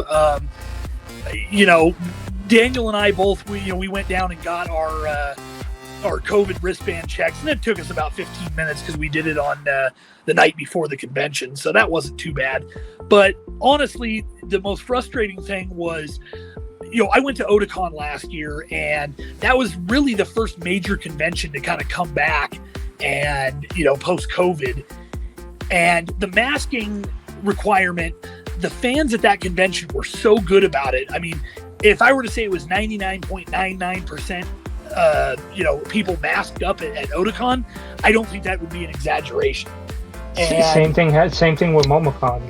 They had the masking rule, and like almost everyone I saw, they had it on, and it wasn't terribly.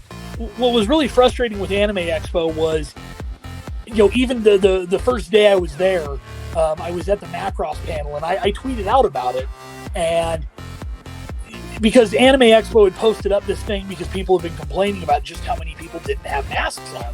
And they sent out this message through the scheduling app that was basically like, don't forget to get into panel rooms and to get into the convention, you have to be wearing your mask.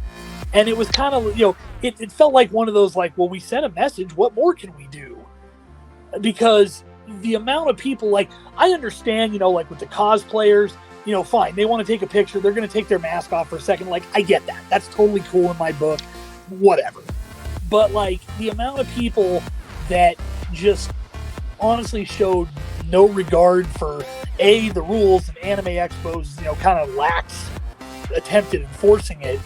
It was frustrating, and it's disappointing to see because Maki, anybody who follows her on Twitter knows that she went to the convention for one day and she'd successfully dodged COVID for the last 2.5 years or whatever the hell it's been now, because 90 years, whatever we're at. But she went to the convention for one day, was masked up the whole time, and she still got it. And it's just disappointing to see because Anime Expo could have done more, and they could have capped the attendance, but I heard they had to call the fire marshal. Yeah, they had to shut down entry into I think it was into the exhibit hall, which is where all the dealers and vendors and whatnot are. They had to shut that down because they had to deal with something. There was some kind of line issue or something. By the time I ended up going in there, it wasn't anything too terrible. I mean, it was crowded as hell everywhere, but all in all, I mean, I definitely don't regret going, especially because I managed to successfully dodge getting COVID. But yeah, I mean, it was from the convention standpoint, it was disappointing, in that regard. But I do think there was a lot of interesting news. I will say my probably biggest disappointment is the only stuff that Sunrise did was they put up a giant banner on the North Hall advertising the new Gundam show, and then they had absolutely no presence for Gundam whatsoever, with the exception of their like Gundam-based model store in the vendor hall. And then they did a VIP event in the like 21 and older lounge that you had to win tickets to. And they showed off nothing about the new Gundam show, and instead they're showing it all off at Comic-Con next weekend. It's like, you went to the biggest anime convention in the U.S., and you didn't show off your new Gundam show, but you're going to show it off at Comic-Con. Like, it just, I know Comic-Con does plenty of anime stuff these days, but it just didn't sit right. Like, it was just weird to me. But yeah, I mean, all in all, it was pretty good. Personally, I'm going to Otakon in a couple of weeks, and I'm hoping that we'll see some. I doubt we'll see anything announced for Toonami, just because it's not really an industry convention for the large part. But I do know Steve Bloom and Bo Billingsley are going to be there, so yeah, they're going to have a Toonami panel. Yeah, I think they're doing a Toonami panel, and then are they for real? They are doing a Toonami panel, so I am going to try and make time to go see that. I'm a little hopeful that Steve might make an appearance because a couple of friends are hosting a Big O panel, and I'm kind of hopeful that maybe somebody can finagle Steve into making a surprise appearance at their panel, because that'd be pretty cool. But, when I was at MomoCon, like, I always go to MomoCon, and one of the traditions is the Toonami panel. When I went this year, it was like it wasn't a Toonami panel, and I felt a little empty because of that. I did, like, during Jason's Q&A on Twitter, I did ask, will Toonami ever do convention appearances again? He said, yeah, hopefully. Yeah, well, and the thing is, I mean, this is strictly just like Steve and Bo doing a panel. Like, I don't think we're going to get any kind of Toonami announcements or anything. Because I would expect, Jason or Gil or somebody like that to be there for that sort of thing. But yeah, so like I said, there was a lot of good stuff out of Anime Expo that at least has Toonami adjacency, if nothing else. And again, hopefully we'll see Bleach make a return now that we know that it's getting the dub and everything. So, and of course Disney being still being friendly with Toonami. It's promising. Yeah, like there was so many good announcements at Anime Expo. It's just the hardest pill to swallow was almost 90% of the stuff announced is already taken by Crunchy. Like realistically, only one show could end up on Toonami. That's Bleach. Thank God for that. Because God, if Toonami couldn't get Bleach, but like so many things that were announced that were so perfect for Toonami, but instantly got slapped with the Crunchy label. Chainsaw Man, Trigun, what's it called? Solo Leveling. I heard that's a really good series, and a lot of people are excited that it's getting an anime, and already got that Crunchyroll label on it. Like literally, like it's like yeah, I'm gonna check out these shows when they come out, but it's like depressing to like when like 90% of them all have Crunchyroll exclusivity, and like so that's already telling you yeah, don't expect Toonami to like get it. Like the only thing we can hope for is Bleach and that new Gundam show, most likely. Like when that comes out, like yeah. Yeah, but I'm excited. Well, and it's the same thing with I mentioned earlier that I'd seen the premiere of the new Kamen Rider anime, and if you go back to our shows earlier in the year before all this stuff kind of was really confirmed with Crunchyroll withholding everything, I'd commented on how much I thought that if you dubbed it and put it on Toonami, it would be such a gateway for that franchise, which is something that Toei's been looking to do. And it's, little by little, it's like, okay, it's a Crunchyroll exclusive, and it's seemingly not getting a dub. And it's like, little by little, that hope of like, oh, it might be a good fit for the block has just turned into, nope, we're screwed. Yeah. But I mean, I'm still going to check them out when they come out. I'm excited for a good chunk of these shows. Trigun looks good. I gotta watch the original. Tried like Chainsaw Man. There was some other stuff I can't think of them off the top of my head. But yeah, I don't know. Were there any Anime Expo announcements that had you guys excited? Phantom, Sketch, or Joshua?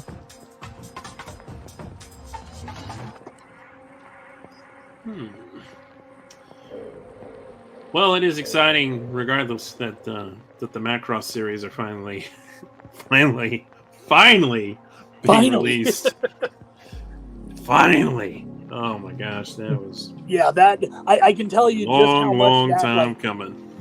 That blew people's minds. Like I was live tweeting that panel and then the Right Stuff panel the next day, where they also announced that they had Macross 7, and I ended up gaining like 94 followers in the span of like 12 hours. So like I have a tweet that was like, wow, I've passed 1,100 followers, and then the next thing I look at my follower count the next morning and I'm at like 1,180. I'm like, wow, okay, wow, that went quick, and it was all because of Macross. Like that many people were just blown away that it finally is happening. All right. Well, I think that is all our topics. So I guess we'll move on to the concluding part now. So just want to say thank you all for tuning in. This went on pretty long. Jesus Christ, almost 2 hours. I'm surprised Morgan Freeman didn't show up. We talked about Morgan Freeman at the He's very too least. busy marching penguins. So, I guess we'll just plug our stuff now. So, you can follow me on Twitter at Samster299, YouTube channel at Samster299, where I just make a bunch of fake Toonami bumpers and promos. And I don't know why, but since I found out the news of Sony essentially taking everything for themselves, I just thought to myself, what if I had a dream lineup, and I went so far as to create an entire fake lineup, complete with a lineup promo and like a set of bumpers. And I don't know, and looking at it now, it is like an extreme coping mechanism, and even Silver said, I've never seen someone work this hard just to cope. And it's just like, damn, now that I look at this, it's actually kind of sad. But yes, my recent video is my dream lineup, where it consists of, and everyone's gonna laugh at me, Jujutsu Kaisen, Spy Family, Vinland Saga, Demon Slayer, and then I put like the staples: One Piece keeping its hour, Shippuden, and Lupin at the bottom. Now Logan wanted to kill me for putting Lupin at the bottom, but that was under the idea that it is a rerun. I can accept it. Like, and honestly, for a dream lineup, it's a good lineup. It is a good lineup. Yeah, very good lineup. And you kept an hour of One Piece. I approve. Yes, I was like, I'm gonna keep the One Piece hour because realistically, I think that's permanent. Like at this point, I assume that the One Piece hour is permanent. Like, I mean, it has enough content that it really doesn't hurt spending an hour on it. Mm-hmm. I'm just finally excited that we're getting out of the arc that we're on. Like, I don't like, not to diss Fishman Island, but like, it's a pretty weak arc compared to like literally the next one. Oh and yeah, I'm finally excited. Is a slog. It is, and I'm just excited that like we're getting to the New World stuff. Like Punk Hazard is great. I'm curious to see if we'll make it to Dressrosa. I'm curious to see if we can make it through Dressrosa, because oh my gosh, that is a long arc. God, like it's just that like a lot of the highest, like the high One Piece episodes happen like way later, and it would be cool to see these moments on Toonami. Like I would like to see, like, this ain't a spoiler because these are old, but like I would like to see like the Gear 4 Luffy, you know, like happening on during Toonami broadcast. Like imagine like the whole cake stuff during Toonami. Well, that's like such a long way out. But yeah. Anyway, yeah. Follow me on Twitter at Sam5299, YouTube channel at Sam5299. With Toonami Squad at Toonami Squad on Twitter, Toonami Squad YouTube, Toonami Squad Instagram. We have a store with expired merch at Redbubble. Yeah, we're on TikTok. Oh yeah, there's a TikTok now. Alright, and what about everyone else? Phantom?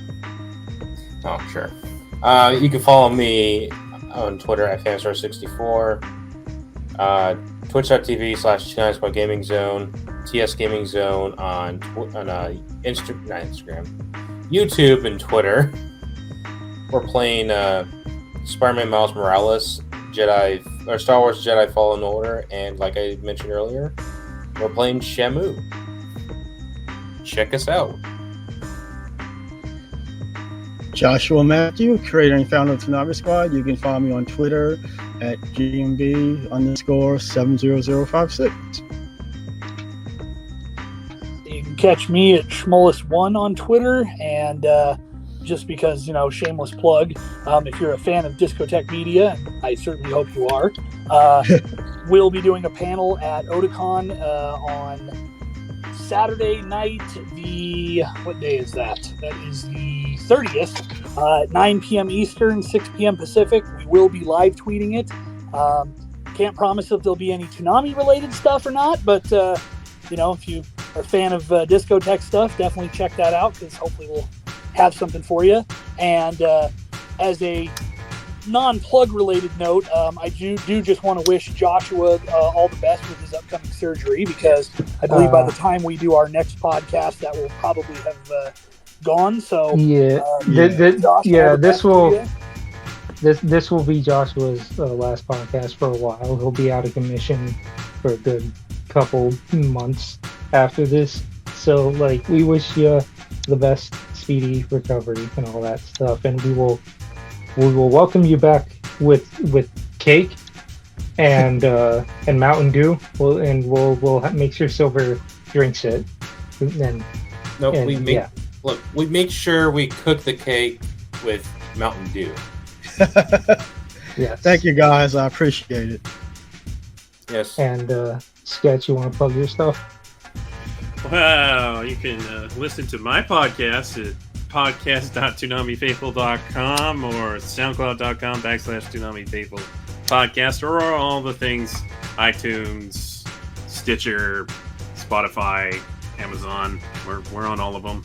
And toonamifaithful.com is where my editorials and such pop up from time to time. I haven't written one in a while, but maybe well, actually I did write one probably about a month ago, because things Toonami's going through a filler arc, and things needed to be said. You can find me on Twitter at Sketch1984. That is the primary place that you can communicate with me. I don't really do much other than that. So that's all my stuff. Thanks for having me. Always a Thank pleasure. you for being pleasure having me. Thank you for agreeing to be on. Yeah. All right. Well, this has been another successful episode of Squad Sessions podcast. Y'all take care. Y'all have a good night, and we'll see you for the next one. Bye-bye. Stay gold. Later. Bye. And